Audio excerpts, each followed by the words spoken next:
The work that we make is a combination of performance, game and installation. We're really interested in the different ways that people can engage with artworks. So in traditional theatre, you're sat there, you're watching, maybe you're imagining, but in the work that we make, we're really interested in how players or audience members can influence what happens and then what they can realise about themselves in the world as a result of that. I think a lot of people really don't enjoy going to the theatre, particularly I think younger people. I think now something has happened to our attention where we're really used to doing lots of things at once. So I could be watching a movie on Twitter and also talking to my friends at the same time. And I think that what we do in our artwork is we try to play with that attention in the same way.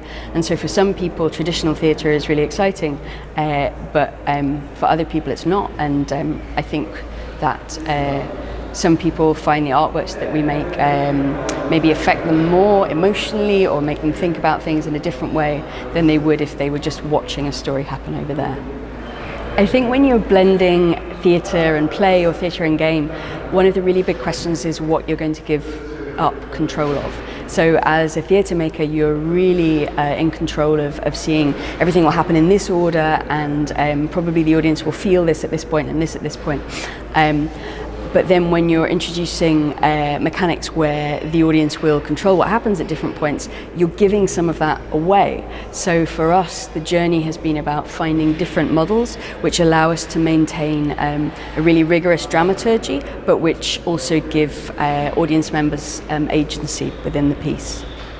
I think the really exciting thing about PlayOn is that you've got such a diverse range of theatres who are working in all sorts of different ways, but they've really chosen to put themselves out of their comfort zone, to bring with them all the skills that they have as expert makers of theatre for young people, but to go, okay, so if we now add game mechanics, what does that add? What's the new offer to the audiences that we have? And I think there's something about the bravery and the generosity which sort of feels part of this project, which is very special and gives me a hope that some really beautiful work will come out of it. This is going to sound really idealistic, but I think that art has the potential to be a space where we can consider really important questions and really difficult and overwhelming questions that in daily life we don't have time or we don't have energy to think about. And I think that lots of the projects that the different companies are talking about have the potential